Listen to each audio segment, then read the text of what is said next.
Grant, you seem to be on mute. There we go. I am. Okay, so there you go. That's a Monday morning start, eh? Nothing worked. Anyway, we are now live and all functioning. This is Grant Adlam and KZN Top Business Masterclass. Today we've got the A team here again, and obviously on the subject of POPI and the practical side of POPI. If there is such a thing, the team's got. Yes. You seem to be on mute. There we go. I am. Okay, so there you go. That's a Monday morning start, eh? Nothing worked. I tell you what's happened. Anyway, we are now live and all functioning. This is Grant Adlam and KZN Top Business Masterclass. Today we've got the A team here again. Did you see what happened there? We just heard a playback of our previous conversation. I had 4 different computers going at once. So our YouTube was relaying back into the studio here. So technology got bombed. So as you were saying, I wasn't hearing. It was coming through 4 different other computers. So much for I was saying IT's on our side. Sometimes it's not. Eh? Anyway, as I was saying, we've got the A team here on today. You're going to give us the practical side of POPI, which from my side of point of view, there's nothing so practical about it. I know last time we had this conversation, I learned many things that I should have known. It was so obvious, and I really learned a lot. So the format we're going to do today is I'm going to hand over to the A team to Samantha Yoshmi, has it? Yunda, I knew I got it wrong, and James. And they're going to go through the presentation. So at home, in your office, wherever you're sitting, if you feel you want to interact and ask questions, we will pause in between each one if necessary, just to get the flow going, because there's nothing worse than going on for an hour. The question you had in the beginning, you've forgotten at the end. It is relevant. So we're just going to try and make it as interactive as possible. So we're going to jump in straight into it. Who's going to start on your side? And let's just get cracking. Perfect. So I'm going to get us going on the practical side of POPI, and you are right.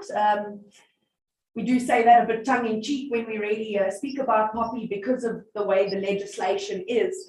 However, I think we can almost call it little hacks that we're going to try and give you to really cut through the legislation and achieve that compliance a lot easier and not taking the long route route, essentially. So if we jump into it, obviously, we discussed the 8 conditions the last time we were here. You have to make sure that you're complying with those 8 conditions at all time. I'll touch on them in a bit, but I think the most important thing to really understand is that this is a continuous process, and really that entire life cycle of personal information from when we collect it, use it, store it or destroy it is very important. And every one of those stages, we need to be complying with the 8 conditions.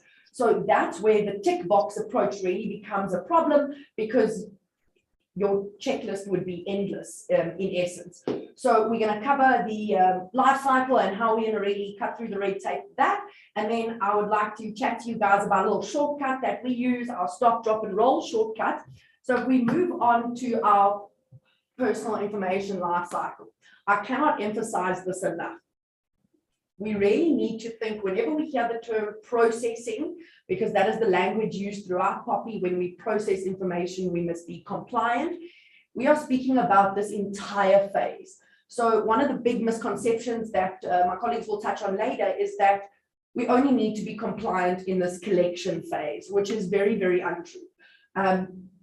Often our biggest issues come in with the use and the storage of it, because we're not sometimes using it in line with our direct purposes like we have to. And then the storage phase, that's where generally we would see our security breaches. Maybe we've suffered a hack, or an employee's picked up files and left with them, a disgruntled employee. So these spaces are very important. They are as important as the collection phase.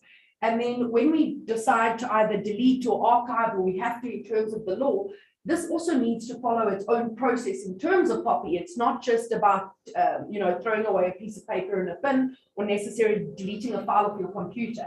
We need to make sure that it's properly deleted, and if it's archived, it's properly protected in that phase. So we must just be aware that this process of personal information, and in particular the life cycle, is extremely important. Each one of these phases we must be compliant in. So if we look now to our stop, drop, and roll, as we call it, if you take away anything, I think, from today, you just remember the stop, drop, and roll. That will help you. So step one, when we stop, ensure that you have consent to process the personal information. So obviously we don't always need consent. James will touch on that in a bit. We either need consent or a justification, but consent is the safest way to go about it. We are very, very pro-consent here at LabourNet. So ensure that you have consent to actually do what you want to do with the information. Step two, when we drop, only process that personal information. So whether we're collecting it, using it, deleting it, archiving it, storing it, whatever, in line with its original purpose. So if I've collected your information to provide an industrial relation retainer to you here at LabourNet, I can't now go and use that information for direct marketing to sell another product to you. That's not allowed. So I've collected it for the IR retainer purpose. We must deliver on the IR retainer, nothing else necessarily. And then our role, our third step, and this is our minimum access. So limit access to the personal information. Not everyone in your organization needs access to everything. You need to segment it. Payroll does not need to be accessed by IT. There's no reason IT should be accessing your payroll necessarily, or unless there's some process in your company that requires it. But in general, try to departmentalize access. It creates a much safer zone, because this is really where your risks come in. James is also going to touch on this a bit later, but this is where employees email things out by accident, leave files on desks, cars get stolen with laptops and information in it. If we look at the looting that happened in Durban last year, all those computers that were stolen, that is a security breach. Someone cannot access that information on it. So by locking away laptops, departmentalizing who's got access to what, at least if that laptop goes missing, you don't have an individual with access to everything in your company. You can limit the amount of damage that would necessarily happen to you. So then, if we look at the rest of POPI, we have touched a bit on this previously, but just to reiterate, POPI is not necessarily new. It was adopted and government gazetted in 2013. It came into effect in 2020, but due to our year transition period, really became enforceable last year, June in 2021. I often get asked, so what's happened in this year? That it's been enforceable since June last year, and quite a bit has actually been going on in the background with the information regulator. The information regulator is obviously the governing body of POPI and PIA, and they ensure compliance to it and distribute fines, etc. And really in the background, we've seen them release a lot of guidance notes on how to process information. We just got a guidance note, I believe it was in the banking industry, on how to process information in that industry. So they really are now defining processes for us and giving us a lot more than we had previously with just the Act, because the Act is really just a skeleton that must be fleshed out still. So a lot is going on. There is public hearings into PIA for not giving access to information in the music industry. We currently, there's also an investigation going on into the police, who there was a leak of victims' information from the Krugersdorp rapes that happened when they were filming that music video. There, the victims' names was floating around and circulated on social media, and now the information regulator is looking at, who to hold accountable for that. So a lot is happening. It may not be so much in our faces, but if you follow the information regulator on LinkedIn or on Facebook, there is a lot happening in the background. So we just must be aware things are going to start coming, and they really are going to start holding us accountable, because they are giving us all the tools to become compliant. As I mentioned, we've got these 8 basic conditions we've got to comply with throughout the different phases. When we speak about PIA, PIA is the Promotion of Access to Information Act. So this is a separate act to POPI, but it is also governed by the information regulator, and they are almost sister acts. So we look at them together. So we just must remember every private and public body now needs a PIA manual. There is no exception to that. So if you do not have a PIA manual, the information regulator even has basic templates for you to use, but you need a PIA manual, and it needs to be on your website. It is one of the easiest ways to practically comply. Put in your POPI manual, put your POPI information in it, and put it on your website and at your head office. It's a very easy way to achieve that compliance in terms of PIA. With the information regulator, we must register our information officers with them, as well as the deputy information officers, and report any breaches. Those are the three main things we need to do with the information regulator. Register our information officers, our deputy information officers, and then obviously report any breaches from any unauthorized access that may occur for a hack or files missing or anything like that. I've also put in here that it's a national act, which means it applies to the entire of South Africa. Anyone processing personal information in South Africa is going to have to comply with POPI. Obviously, there's some requirements we look at, but in general, if you're processing personal information in the country, you're going to need to comply. So even if you're a German-based company processing here, you need compliance to the Act. There is no exceptions if you have only 2 employees or you're a small company or it's this industry. There is no exclusions really to the Act. If you're processing, you must comply. So I just wanted to dispel that myth that I've heard floating around quite a bit. And then obviously we know there's fines or imprisonment from non-compliance. So we can ascertain what will happen if we don't get POPI right. Now, these are the 8 conditions that I've been speaking about. We have touched on them just very briefly to go through them. So we have accountability. The responsible party, the party processing the personal information, must take accountability and put processes in place to actually comply with POPI. Our processing limitation speaks to when we can process information. These are the sections that give us if we need consent or if there's justifications for it. Our purpose specification speaks to the fact that we have to have a defined purpose in order to process the information, and it must be quite specific. We can't just say for business purposes, that's too vague. Further processing limitation speaks to when we have personal information already and we've processed for purpose A, can I now process for purpose B? In certain instances you can. There's some factors we do consider there as well, which James will touch on. Our information quality really speaks to the fact that our information in our possession should be updated, accurate, and not misleading at all, so that we are operating with the correct personal information. Our openness condition speaks to us having a PIA manual and creating that transparency within our business to allow data subjects to access information we have. That very much links into our last condition, data subject participation, where they can actually ask you what information you hold about them and you would provide those details. And then condition number 7 there, which is our security safeguards. This is obviously how we protect personal information and what requirements are there. We will dive into these as we go along. James and Yumna will touch on them. So I just wanted to take you briefly through them. Then the key role players in POPI. So if any of you've caught on by now, I'm really laying the foundation down and the basic concepts to understand, and Yumna and James are really going to start taking you through the hacks.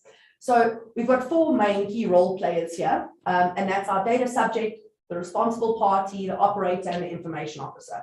So our data subject is obviously the person who's the information belongs to. Now, this doesn't only have to be a natural person, it can also be a juristic entity because POPI protects their information as well. So LabourNet as an entity is protected by POPI as well as me and Yumna and James. A responsible party is the party collecting and using that information for a particular purpose. So if I'm collecting your information to provide you with a POPI retainer at LabourNet, then LabourNet is the responsible party. I'm an employee of LabourNet, I'm seen as part of the responsible party. Our operator is a third party who's not employed by us. So third party out of our organization can be an individual or a company who processes information on our behalf. So these are people we literally hire to process the information for some purpose. To give the easiest example is always an outsourced payroll company. So you are providing your employees information so that they can run payrolls for you. So that would be an operator, that's also a key role player. We must remember who they are because we need agreements with them if we are going to hire them. And then fourthly, our information officer. This is the head of your organization who will be registered with the information regulator. If you do not register your information officer, they will still be held accountable. So there's no way of really escaping accountability for them. They are defaulted to be the head of your organization, so your CEO or your MD, depending on how you are structured. Then you would register them, and they are the person who is responsible for POPI compliance in your organization, and will also work with the information regulator on any fines or investigations that may come. The types of data subjects that we generally see, it can belong to different categories of people, but in our environment, generally, we experience our own personal information. So us as a data subject, our co-workers. So I'm in possession of James and Yumna's personal information, for example. The company as a whole, LabourNet's personal information, as well as our clients and potentially our suppliers could fall under that category as well. So we must remember we are playing with multiple different types of data subjects, with multiple different types of stakeholders, and then having to comply with multiple different types of laws.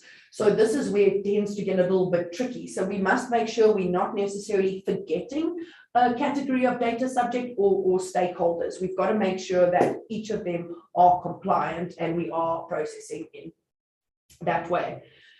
Now, this is one thing that I think is very, very important to discuss when we are speaking about the practical sides of POPI. So in terms of the practical sides, we need to make sure that we're achieving like inherent compliance instead of just paper compliance. You know, I can send you 5 policies that you can sign today and put in a file that will make it look like you're POPI compliant. But whether those processes in the policies are actually coming alive within your organization, you are not going to achieve inherent compliance. You will only have paper compliance, which causes a number of problems for you down the line. But in essence, in order to achieve inherent compliance, it is going to protect your organization. You as an employer are going to be protected because you are processing your employees, your clients, your suppliers' information correctly. So your chances of going under investigation, having a complaint, or being reported is limited in that regard. Your employees as well need to follow the policies and actually actively have them in their day-to-day functions, because our employees are our biggest risks. They are the ones processing our personal information or the different types of categories every day. So we must make sure that they know what to do, because POPI ultimately is calling for a change in behavior. So to just put a policy in place without coming alive in terms of procedures and processes in the organization, it's going to be a very pointless activity for you, and you're still going to actually get fined by the information regulator. And then it also protects our clients' information. So by actually putting good data management systems in place, we're protecting all this data that we have, and our clients will have more confidence in us. So it will provide, if we do this correctly, we will find practical exposure to weaknesses. So where are weaknesses? What do we need to fix in it? It will prepare us for any audits or investigations that we may go under. As I mentioned, it will give stakeholders confidence in our responsibility to manage their data. The biggest thing we are seeing with the big data breaches that are happening is data subjects are no longer trusting those companies. Why should I give you my information? You leaked it the last time. That's sort of the attitude that's happening, which if individuals don't want to give us their personal information, we're not going to be able to operate as businesses. So it's very, very important that our clients have this perception that they have confidence in our data management systems. And then finally, it will bring us in harmony with international standards. This helps us trade with foreign companies. It opens us up to international markets where a lot of companies overseas at the moment, we are seeing they do not want to work with companies who have not achieved POPI compliance. We get it all the time. I need to do a deal with someone in London. Please, can you get me POPI compliance in 2 weeks? It's not going to happen. We're going to achieve paper compliance, not inherent compliance. So just keep this in mind. If you put in a good data management system and you work with POPI, you're putting in international best practices, in essence, into your business. It's not going to hinder you. It is going to help you. Our data is very, very important. It is the new oil. We need to protect it. And then finally, compliance is a continuous process. This is not a once-off exercise. It's not I tick a couple of boxes and I'm done.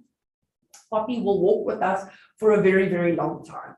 I keep saying we need to achieve the new POPI normal.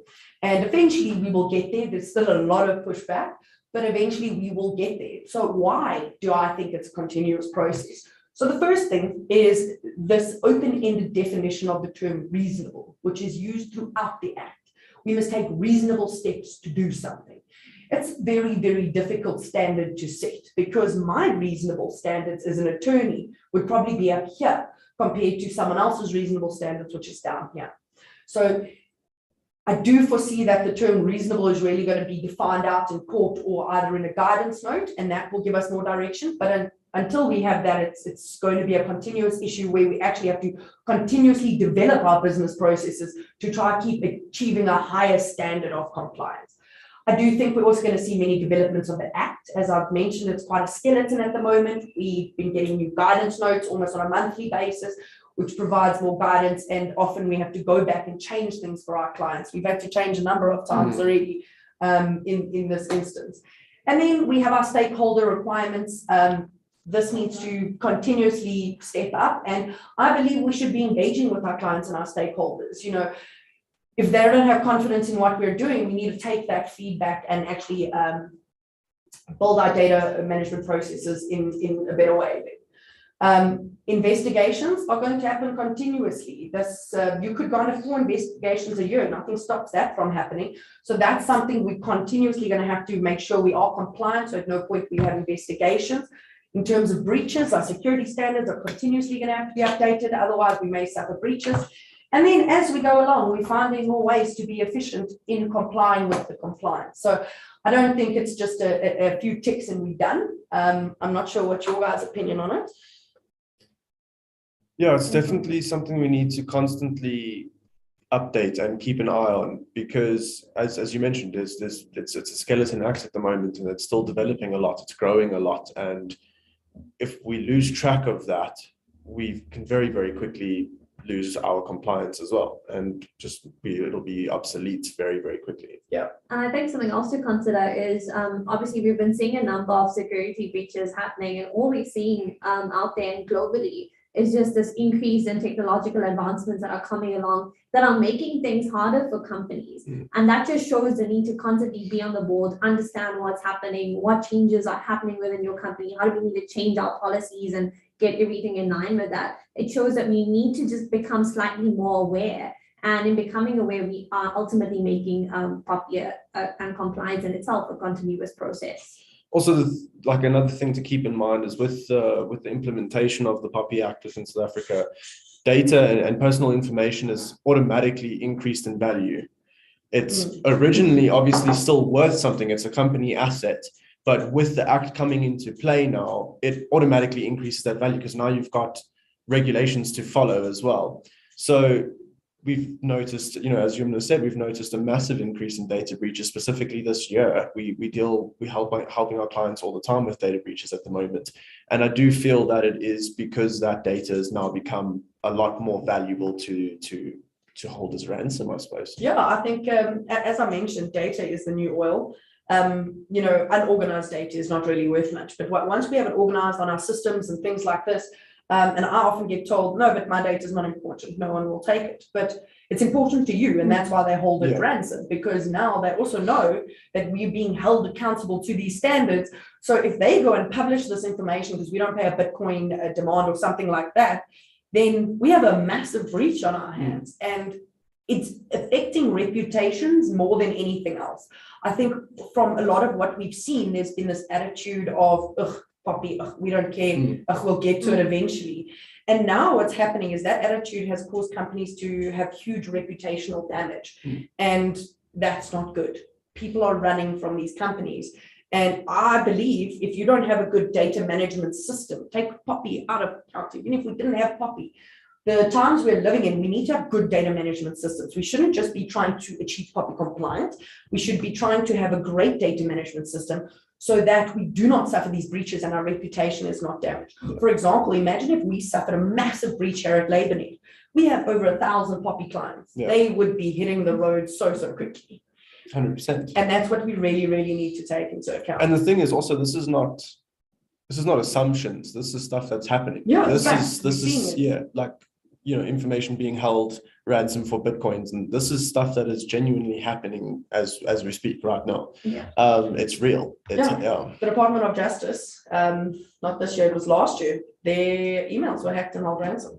That's our Department of Justice. Yeah, it's intense. It's insane. We were emailing judges on Gmail accounts because the systems just didn't work. So it's very, very important to achieve data management so that we, protect our reputations as well. And James is talking about, we're seeing it now. That's how we're able to talk to this. And this morning, actually, I had a 15-minute refresher training with employees, and that was just to remind them that, hey, we almost had a data breach the other day. Thankfully, we have everything in place to stop it from happening. But that just also shows that we need to have that continuous training of everyone within our organization. It's all good and well, being paper compliant versus inherent compliance. And part of that is ensuring that we're continuously training our employees to be aware of their obligations, their responsibilities, but also to take note of what's happening around us, to ensure that they're aware of what to look out for and that kind of thing. And that falls into compliance being a continuous process. No, exactly. Yeah. Grant, before we move on with the presentation, are there any questions that we can maybe answer on the first section of the presentation? The one question came up and I'm trying to find it, but the question was, we're talking about a system. It's all very well being POPI compliant. You said something very important. Is that what system, I know what you do, but what would you use to protect your data so you didn't get hijacked like this? Because that in essence is a huge problem. So, yeah. There's not necessarily one system. So I'm speaking about a data management system, being all these different processes and procedures we put in place that collectively form our data management program, in essence. First and foremost, train employees. Train employees. Doesn't matter what system you put in place. You can have the fanciest firewalls, the best passwords. If your employees are not aware that they can't be sending out ID numbers and ID copies willy-nilly, you're going to get in trouble. It doesn't matter. Most of our data breaches, I've dealt with 3 in the last month that an employee emailed out something. Yes. Yeah. Emailed out. So exactly. So we're speaking about employees emailing things out by accident. Now, doesn't matter what systems you have in place. But in essence, I would put a policy framework in place for organizational measures. So your clean desk policies, your physical security policies, we lock away hard copies, all of that type of stuff to control our physical environment around us. I would then look at IT policies, password policies, server policies. All of these things are passwords need to change monthly. They must be 9 characters. These type of things we can set how high you want the standards. I think one of my biggest irritations is when a client asks me, oh, can I change your password policy that it's not every month that changes? We'll change our password once every 2 years. That's pointless. It's a pointless activity. So necessarily big policy frameworks, and then your IT guys need to get on it. So it depends what systems you're using, what access you have.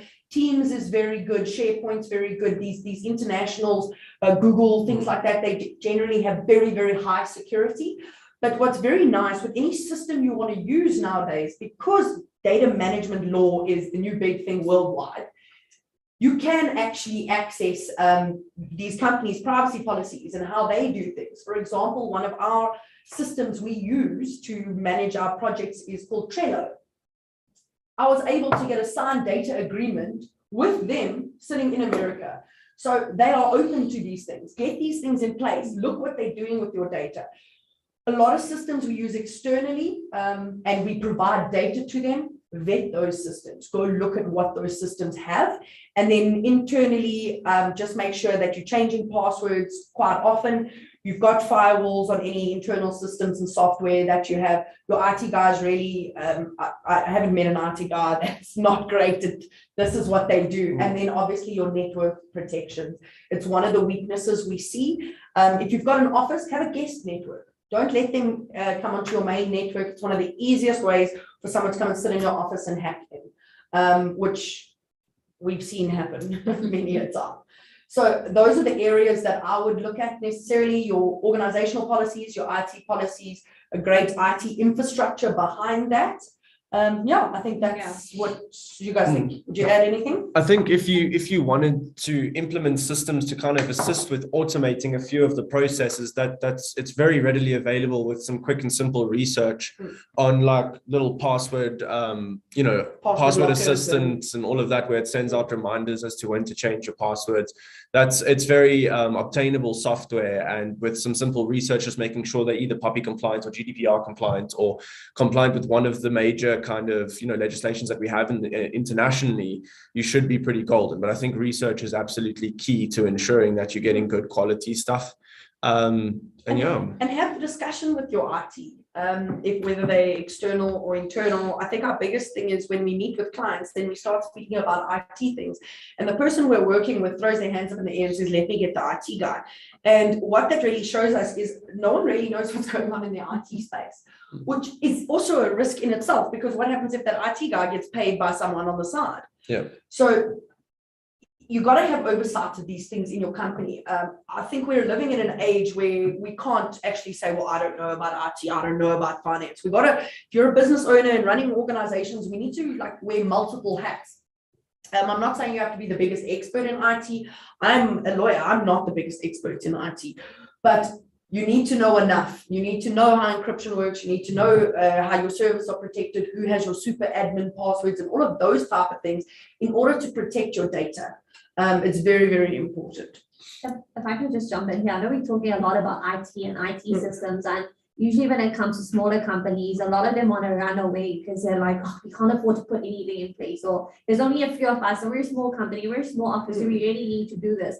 And it's important that you consider the system you put in place with regards to how your company runs. We're not saying that, because of POPI, you need to implement some expensive system onto your computer. There's different processes that you can put into place based on how your company works that can help. It doesn't require massive investments of money to have an efficient data privacy program. And it's important that companies remember that, because I think when you hear POPI and data management, you tend to run away, but it's possible, even for that little office with a few physical documents in a drawer somewhere. Yeah. What does it cost to force your employees to change their password every month?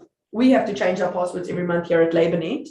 The system actually blocks us. You will not get in unless you change your password every 30 days. And it costs us nothing. That's for free. And we often get told, oh, but I can't remember that many passwords. But then we're not going to remember when you get a breach either. So this is the problem. We need to commit to our data management and become invested in it. You need to invest yourself into it. It's not that we need massive amounts of money into it. No, agreed. Okay, you're going to take us away. Yeah, so I'm going to discuss a little bit about kind of the processes involved in terms of collecting information, processing it, and how we work with it throughout the process of having information that we need. So in terms of getting consent, now this is extremely important. As Sam mentioned earlier, we're very consent driven and consent focused within LabourNet. There are some justifications that we can utilize that I will go into a little bit more detail on in a moment. But if we're looking at obtaining consent from our clients, firstly, we need to make sure that it's voluntary, specific, and an informed expression of will. The important part with this is we can't send out a mail to our clients basically stating, if you do not respond to this mail, we're going to take that as consent, because that's not an expression of will. We're not getting any feedback on that. So it's always the best way to do it is to ensure that you're getting some form of a response. If you've got a decent kind of IT department within the company, you can ask them to kind of just add 2 buttons at the bottom of the mail that says, I consent, I do not consent. That automatically sends a mail back. As long as you're getting some form of a positive kind of response from your request for consent, and it's voluntary, and you know that you've specified the purposes for what you want that information for, and you're collecting it directly from that individual, then you're good. Then there's no issues. Then you know that you sorted. As we've mentioned before, there are justifications. The reason why we are very consent driven is if you are to go under investigation and you're utilizing justifications, you need to prove why, what gives you the ability to use that justification. And it's a lengthy process. And then, maybe you've slipped it on one of the bits of information that you have, and then there's a bit of an issue. Whereas if you have consent, you don't have to prove anything. You've got everything on file, ready to go. There's all the consent and you're sorted. In terms of different kind of consent requirements, though, like let's say I give you consent to process my information within your company for sales, and you send me a box of wine every month. You can't necessarily process my special personal information as I have not consented to that. That's going to be an additional consent that I would need to give out to you in order to do that. So my political views, my trade union information, religious information, etc., etc. And that also goes to children's information as well. If I had children and you wanted to process my children's information for whatever reason, you would need to get additional consent for that as well. And the last one there is also direct marketing. So although I've given you consent to process my information and send me that box of wine and debit my account for it every single month, you cannot you cannot market specials to me for that particular purpose. It's that would need additional consent in order to do that. So as I mentioned, we need to get consent directly from the data subject. There are, as we mentioned, a couple exclusions in order to process information. So the few ways that we can do it is, as I said, and we've been through, consent, utilizing a justification, but we can also collect information from a public source. So if that information is deliberately made public by the data subject, we can also process that information. So if you're still receiving a lot of marketing calls, like the one that I'm probably receiving right now, it's probably because my phone number is on some website as public information, and these companies are using data miners to mine that information and essentially, I would assume, sell it to these call agencies and stuff. Marketing. Yeah, so they are allowed to do that because they've obtained this information from a public source, and it's quite difficult to find where they are finding it, because I would like to find it, to be honest. In saying that, though, there is always processing limitations. So, for example, in the previous slide, I mentioned that your consent that you've obtained from me needs to be very purpose specific. So you are sending me a box of wine on a monthly basis. The processes or the purpose needs to be specific on that. So the purpose of processing my information is firstly to debit my account for the subscription, to have my home address, so you could send the package through to that. And you just send a full list of every single purpose that you would need to be using my information for. There is ways that we can process that information further. We'll touch on that a little bit later, but there has to be limitations involved. We can't have people's ID numbers for what's the word I'm looking for when you send a bulk mail out to everyone? Marketing. Yeah, like a market. There's a word for it that I can't think of the word. I think it's a bit that's the one. Yes, that's the one. So yeah, we need to ensure that we have processing limitations and we have purpose specific information and just the adequate amount of information for what we need to obtain. At any given point, I can object from you having my information, depending on a few things. If I have a contract in place with you, obviously that makes it quite difficult now. You can't delete my information, but we still have a contract in place, and I've signed up for a 12-month subscription with your wine company. But if there's nothing that I'm tied into in terms of that information, and I object to you having my information, then you would need to delete that information or offer to update it, or we'll cover that in a bit more detail a little bit later. So in terms of accessing information, Sam did touch on this a little bit in terms of limiting the access to certain bits of information, such as your payroll side of the company does not need to access every single bit of it. Well, the IT department would not need to access your payroll information of your employees. Same way with like an office administrator who creates access cards doesn't necessarily need to access the CVs of those staff members as well. In terms of the openness condition that we have in the 8 conditions that Sam mentioned, we've got the POPI manual. So if the personal information that you have of mine belongs to me, if it's a contract and I'd like a copy of that contract, I don't necessarily need to do a POPI request for that because it is my information. I'm requesting a contract that is in place with myself.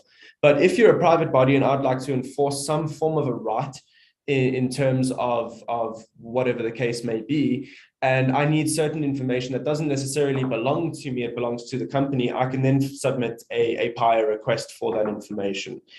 If you're a public body, there's very little limitations on that. I don't necessarily need to have to enforce a right to request documents. And that's just kind of going with the whole openness, the transparency side of how we're going forward with the POPI Act and the PIA Act as well. If you are utilizing my information and you're sending me boxes of wine every month, and you utilizing a shared drive such as Google Drive, OneCloud, iCloud, OneDrive, all of those SharePoints, you've got to take into consideration that all those big servers are hosted in a different country. That's all hosted in the USA, the UK, Europe, all of that. So essentially, you taking my personal information and you're putting it into one of these drives. That drive is stored in a foreign country. Those companies would have access to that information. Sure, they have the policies in place and the safeguards in place to ensure that they aren't hacked. But if you were to have an issue with that drive and you would call their customer support, for example, they would be able to access that information. I would need to be informed of that you would be transferring my information cross-border. So we always recommend just including a cross-border clause into all consent agreements that you get sent out, just to ensure that you have the correct consents in place for that. And then, as Sam mentioned as well, when we're sharing information to an operator to process information on behalf of us, we need to ensure that the access is limited to those individuals or those companies. They also don't necessarily need, information ABC when they only need to process our XYZ information for our employees and clients or whatever the case may be. So just ensuring that the access is limited, controlled, and you know exactly what information everyone has access to. Because if they don't have authorization to access certain bits of information, that is classified as a data breach. Even if you have certain agreements in place, if they don't have authorization to access that information, that would be classified as a data breach and it would need to be reported. So now we've got our consent for this information. We've got all of that in order. We've got our limitations in terms of accessing it. Now, what do we need to do and put into place to ensure that we're utilizing this information correctly? So firstly, as I mentioned, it needs to be in line with the original collected purpose. So the purpose that you collected my information to send me wine boxes, we need to process it for that specific purpose. We need consent, and we need to ensure that either there's consent or there's a contract in place, as I mentioned earlier as well. We need data subject notifications, as Sam touched on as well. I need to know exactly how my information is being processed, how it's being protected, and what you guys are doing as a company in order to protect that information. And as I mentioned, there is ways that we can process information further than what we have got consent for, as long as it's in line with what we are processing it for, the purpose that we are kind of utilizing it for. I don't know if you can kind of elaborate on that a little bit, so with a bit more detail. In terms of what we're using it for? Yeah, in terms of further processing in general. So in terms of section 15 of POPI, it sets out a test for us that says, you will be able to further process information that you collected for purpose A. We will be able to process it for purpose B if purpose A and purpose B are very, very similar. And then we've got to take the 5 conditions that the Act gives us into account. So one of them is the nature of the personal information. So the more sensitive the information, so an ID number or an account number versus a cell phone number, the more sensitive, the less likely you will be able to utilize that information again for a new purpose. We also have to look at the consequences of processing. Does it help the individual? These type of things, did we collect it directly from the data subject or from a public source? So we consider these sort of factors.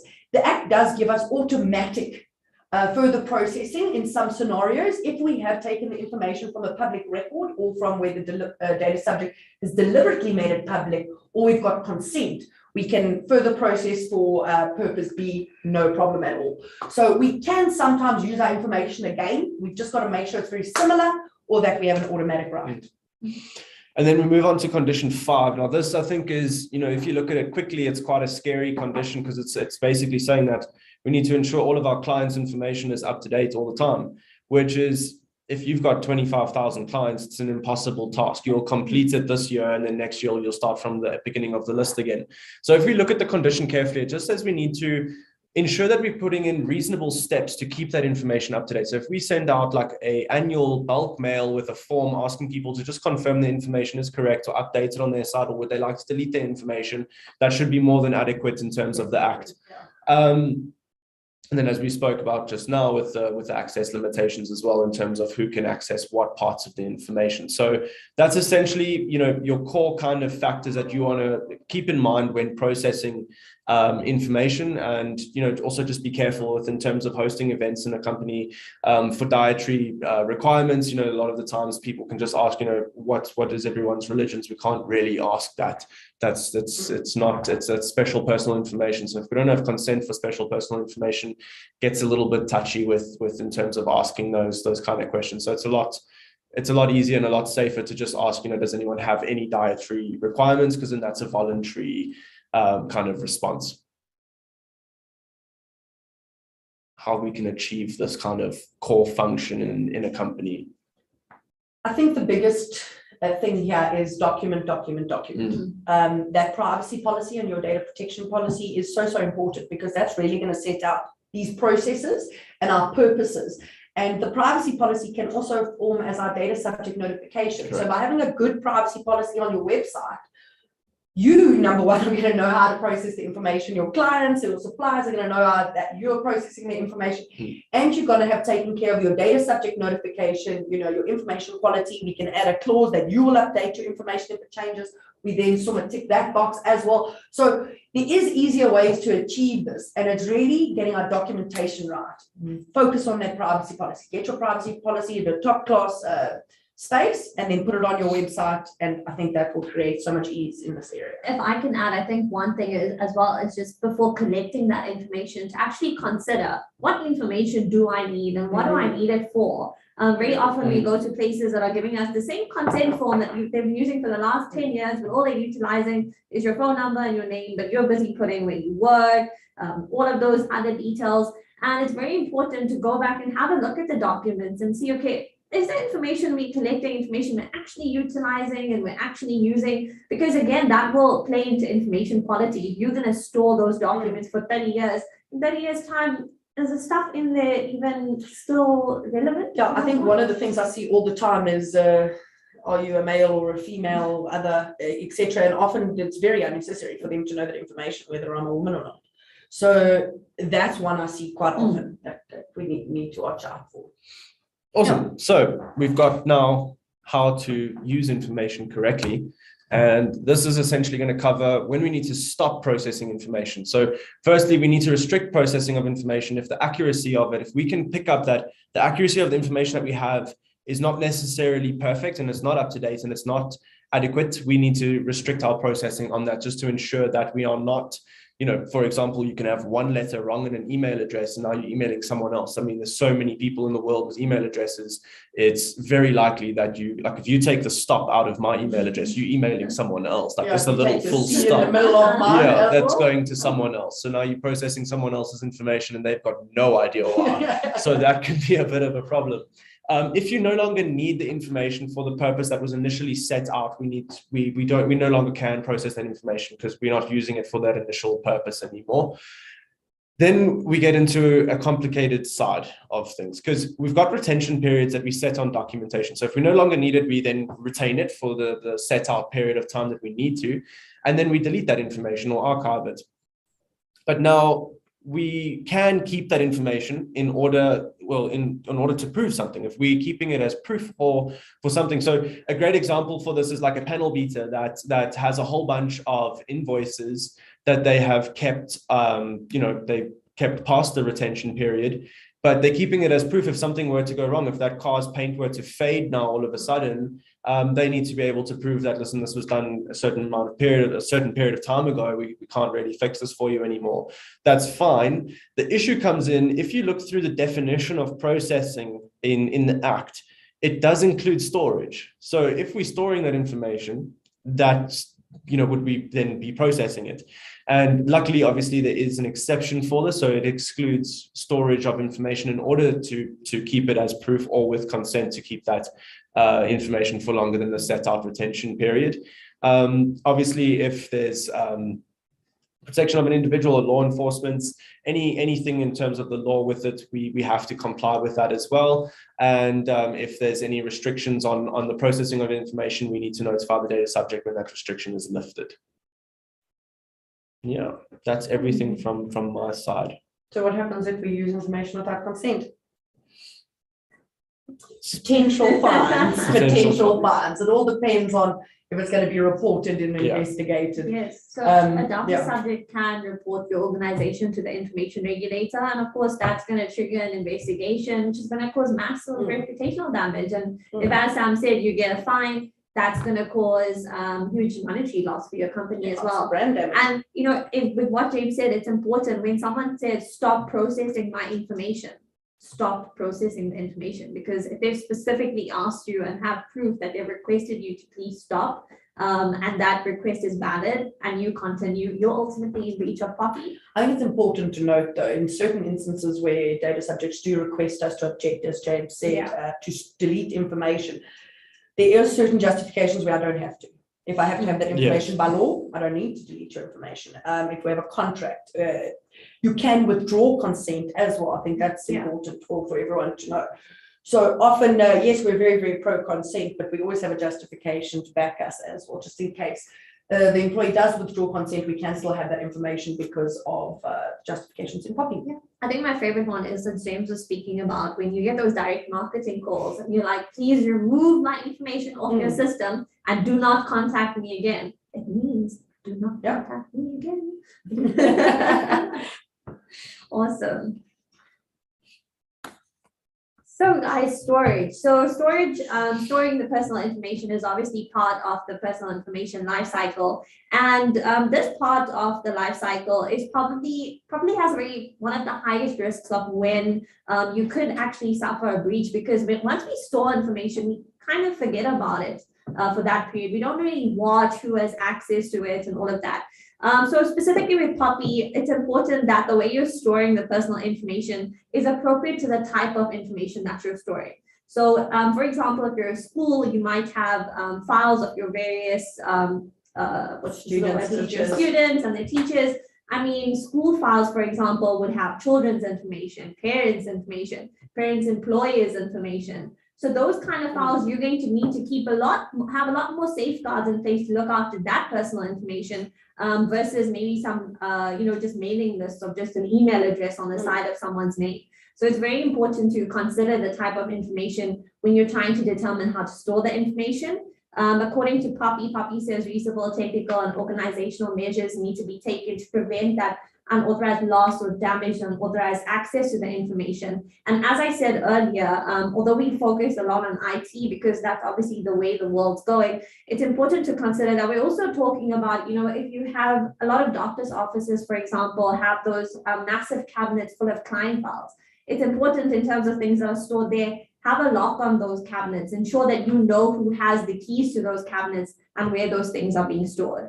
Also very important to regularly verify that the safeguards are being implemented.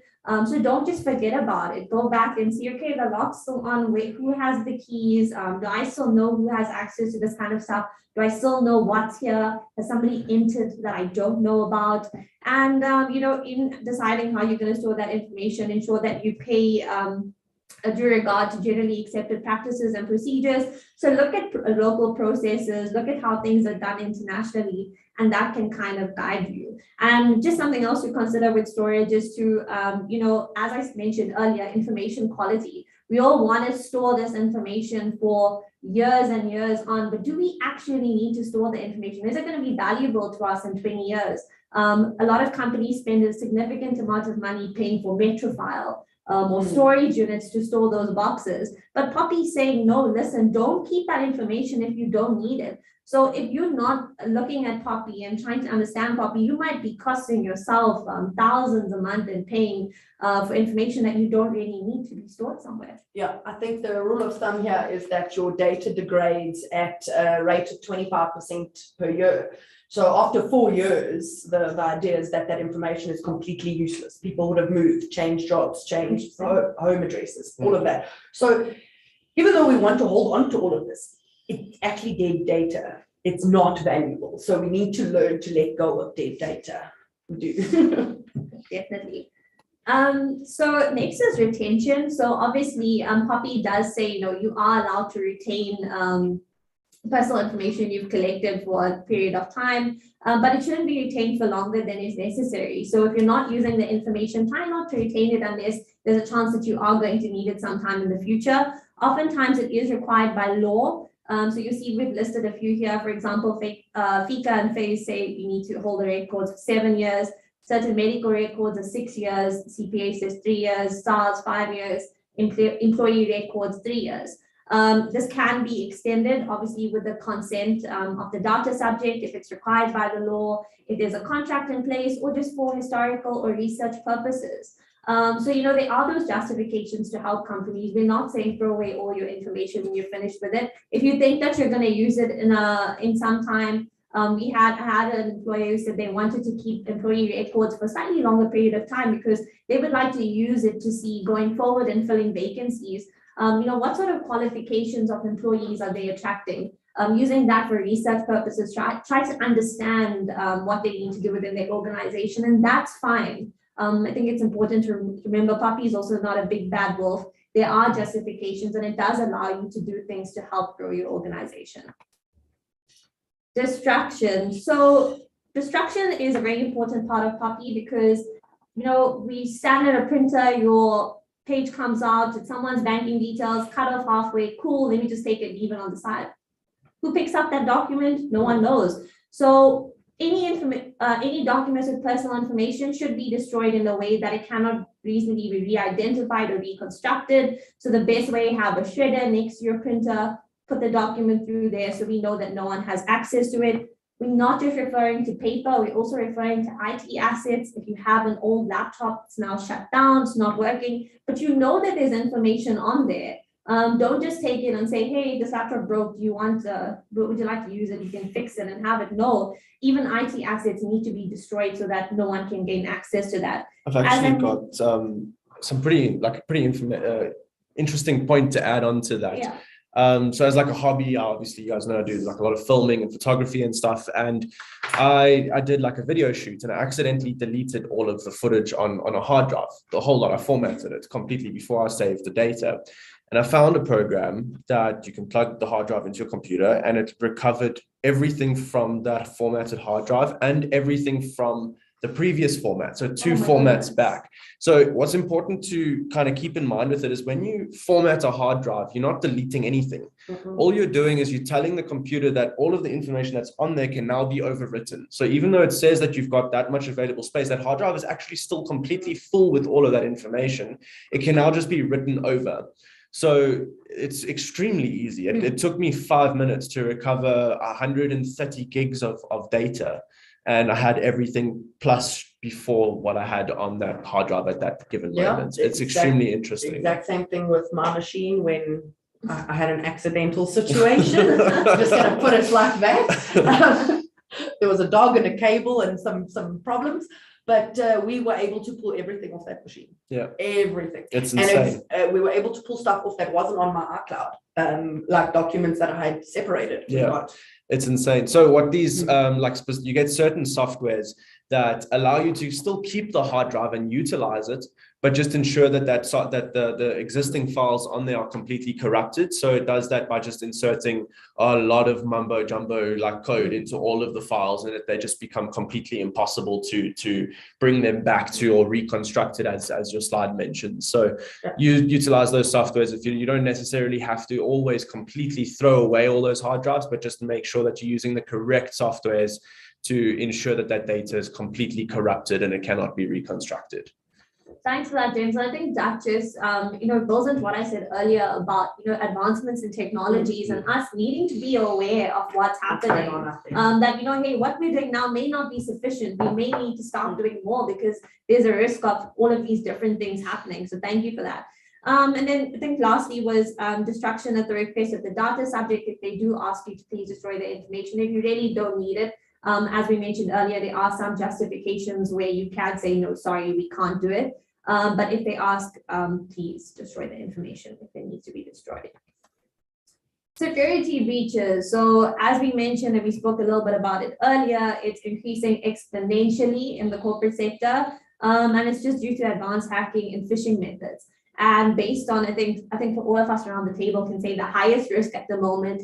And every Will always be security the breach. highest risk. Always. When I say it, everyone gets upset, but it's true.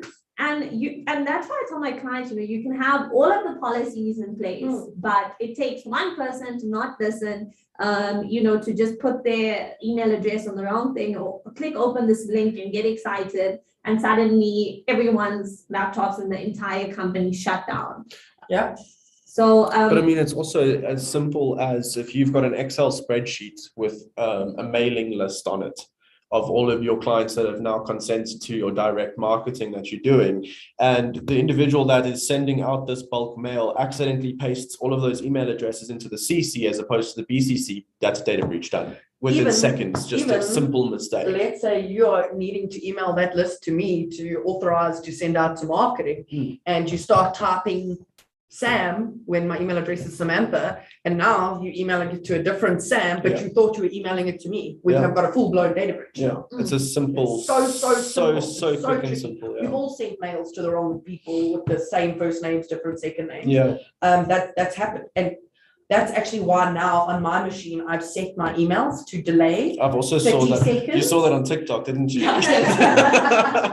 I've set my emails to delay for 30 seconds so that if I have put the wrong thing in, because I tend to react quite quickly to things, I can then go, oh yes, and then I stop it in my outbox. And an issue I saw happen quite often was when there's forms to be filled in, and ensuring that you're sending an empty form through and not a complete form. And actually, where there was a personal matter where we were traveling and you need to fill out a little form from the bank in order to get your currency. So my mom said, no, this bank has sent it to me, please print it for me. And I open it and I'm like, this form is completely filled in. What are you saying? And it turned out he had sent us somebody else's form completely filled in, which said where they were staying, what flight they were on, all their banking details, how much money they requested. And at that point, probably hadn't come in. I was still learning about it at that stage. But a mistake like that, to know what flight a person on, where they staying, how much money are they carrying, that's massive.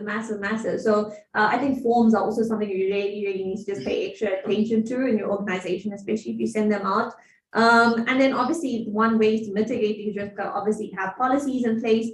Continuous training is important. Employees forget.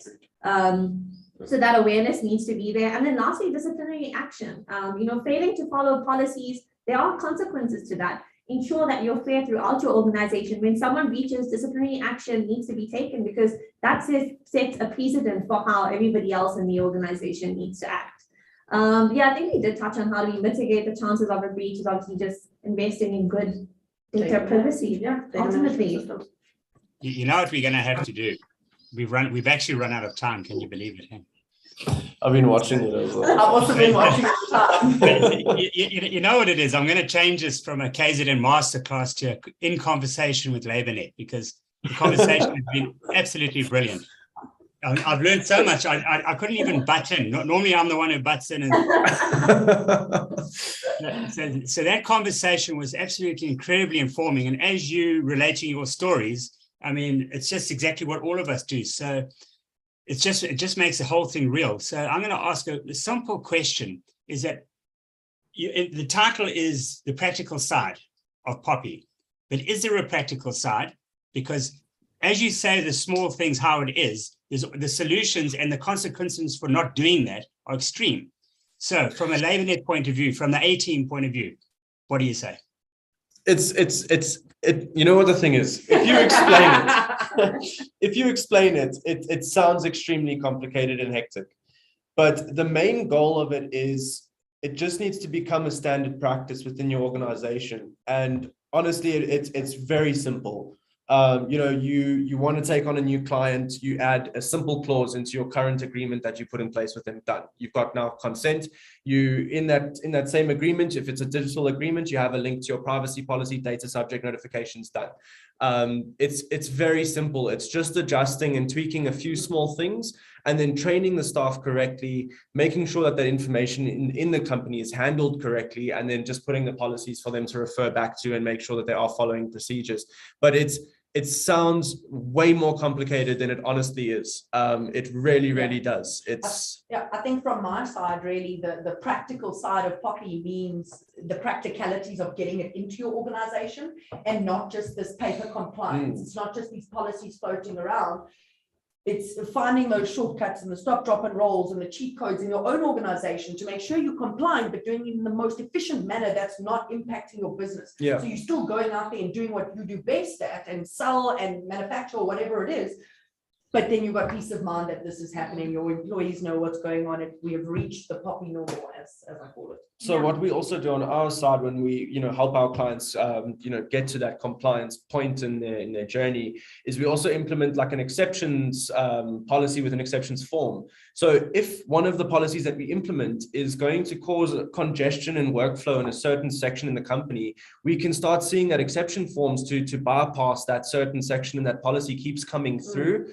And then we can say, okay, well, listen, this is obviously causing a bit of an issue in this department. Let's take a look at the policy again and amend it, because we don't want to affect workflow in the company. We want to try and find that happy medium where we can work with information correctly, but still be able to function as a business in a good manner.